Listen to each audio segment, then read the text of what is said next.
Shavua Tov, une bonne semaine. Parashat Shemini. Donc on continue notre si belle coutume. Pour ceux qui nous regardent, je parle, d'accord, pas ceux qui ne sont pas présents ici. On est Baruch Hashem, une communauté magnifique. On se rassemble tous les samedis soirs avec les enfants et aussi, surtout pour faire Avot Ubanim, pour faire Seuda Reve'it tous ensemble. Chacun amène ses restes, ses plats du Shabbat. Et bon, c'est plus que magnifique. Kadosh Baruch Hu, il aime tellement ça. Donc ce soir, c'est le dernier samedi soir de l'année puisque Shabbat va sortir tard. Donc on va voir comment on s'organise la semaine prochaine pour l'histoire du Baal Shem Tov. Mais bon, voilà, on va raconter donc l'histoire du Baal Shem Tov, du Tzaddik. Comme ça, par son mérite, bien sûr, tout le Ham Israël aura tous une bonne semaine, Bezrat Hashem. Amen. On sait que le Baal Shem Tov avait un élève qui est assez souvent mentionné dans les histoires, Rabbi Lev Saras. Et donc, ce Rav-là, on en a déjà parlé. Pourquoi s'appelait-il Saras, cet élève? Parce que sa maman, la maman, donc, était une jeune fille. Et le Baal Shem Tov a dit à cette jeune fille, écoute, j'ai un chidour, j'ai quelqu'un à te présenter, mais le monsieur a 20 ans de plus que toi. Mais si tu acceptes de te marier avec lui, moi je te garantis, tu auras un fils hors père, tzaddik hors père. Et donc cette fille, qui s'appelait Sarah, a écouté le Baal Shem Tov. Elle s'est mariée avec donc, son mari, et ils ont eu donc comme enfant Rabbi Leib. Et Rabbi Leib, pour mentionner le mérite de sa maman, il a gardé le nom Sarhas. Donc Sarah. On sait que sa maman s'appelait Sarah. Donc l'histoire est en fait que, pour mieux comprendre l'histoire, on remonte un peu, on va essayer de, un peu qu'on ne connaît pas trop, mais connaître l'histoire du peuple d'Israël. Quand le peuple d'Israël est arrivé, donc en terre d'Israël, en terre sainte, la Gemara nous dit, Akadosh Baruch Hu leur a demandé 3 choses, par l'intermédiaire du prophète Yehoshua. Déjà, non pas Yehoshua, un peu plus tard. Déjà, d'avoir un roi. Deuxième chose, d'effacer le nom de l'ennemi Amalek. Troisième chose, de construire le Beth Amikdash, le temple. 3 choses. Et donc tout le monde connaît l'histoire que le premier roi du peuple d'Israël a été Shaoul. Shaoul, le roi Shaoul qui était un tzaddik. Et le roi Shaoul, donc, tout le monde connaît que quand l'ennemi Goliath est venu pour attaquer le peuple d'Israël, le roi Shaoul a promis la personne qui arrivera à anéantir cet ennemi Goliath, je lui donnerai ma fille. Et donc est venu le petit David avec son lance-pierre, d'accord, et donc il a réussi à tuer Goliath, tout le monde connaît l'histoire. Et alors tout le peuple d'Israël chantait Shaoul Ika Balafav, Shaoul a tué des milliers, et David, Berivotav, et David a tué des dizaines de milliers. Donc en fait, Shaoul qui était roi, donc jaloux un peu de ce jeune David là, qui lui prend la vedette, la star.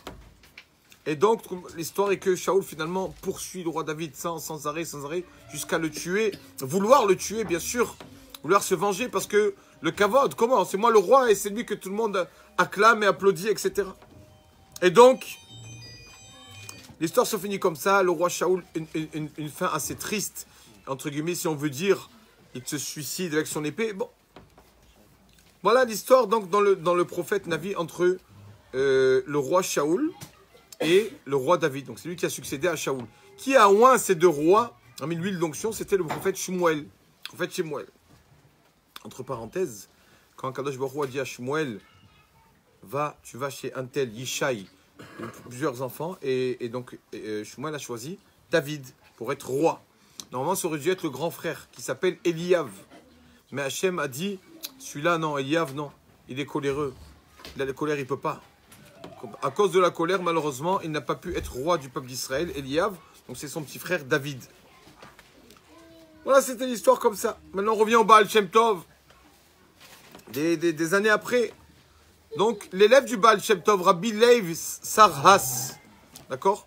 Rabbi Leib qui voit une personne grande de taille, avec une couronne. Et la personne dit à Rabbi Leib, dis-moi, où habite le Baal Shem Tov? Je veux le voir. Il dit là-bas. Voilà la maison du Baal Shem Tov là-bas, son petit bureau, sa chambre d'études. Et Rabbi Leib est impressionné par ce monsieur qui est tellement haut et beau.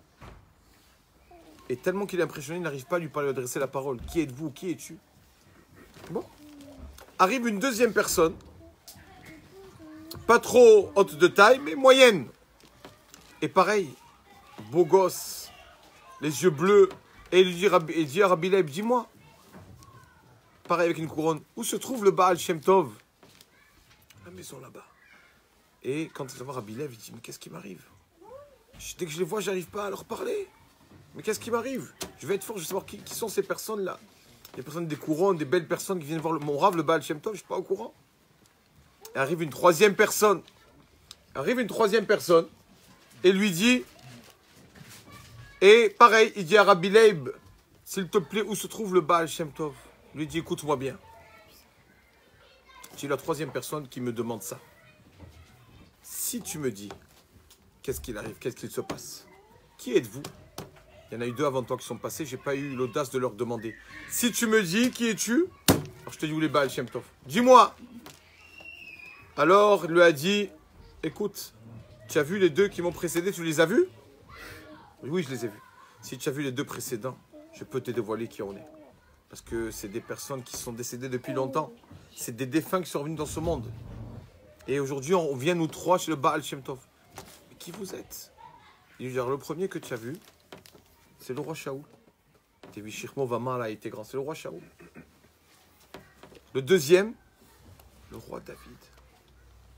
Le roi David, oui, le roi David, il avait, c'est marqué, il était blanc, il avait les yeux bleus.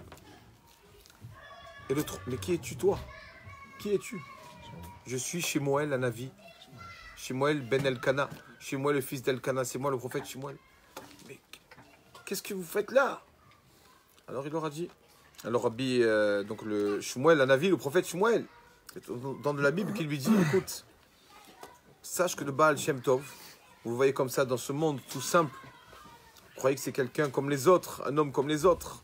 Mais le Baal Shem Tov est un Rav qui la nuit siège au tribunal rabbinique céleste. C'est lui qui tranche. Il y a des problèmes, c'est lui quand on juge quelqu'un ou quoi. Comment doit-on faire? Combien? Qu'est-ce qu'il doit faire? Gan Eden, tout ça. Il tranche beaucoup. Et là, on est venu aujourd'hui le voir, nous trois, parce qu'on veut faire le shalom entre le roi Shaoul et le roi David, après tout ce qu'il s'est passé. Et personne n'arrive à faire le shalom. Alors, on nous a dit dans le ciel, allez voir la seule personne capable de le faire, le Baal Shem Tov. Donc, on est descendu des mondes célestes jusqu'ici pour aller voir le tzaddik Baal Shem Tov. Voilà, c'est le Baal Shem Tov qui a fait la paix entre les rois, Shaoul et le roi David. Et donc, celui qui raconte cette histoire que j'ai vue, il dit que, de même que le Baal Shem Tov, c'est lui qui peut faire la paix entre ses âmes. C'est des âmes qui sont descendues. Alors pareil, il peut aussi jusqu'à maintenant, aujourd'hui, influencer nos âmes dans le bien. Et pas que lui, tous les tzadikim. Un tzadik, il influence la personne. Donc voilà, que le mérite de ce tzadik protège l'âme Israël, qu'on ait une bonne semaine. Amen. Amen.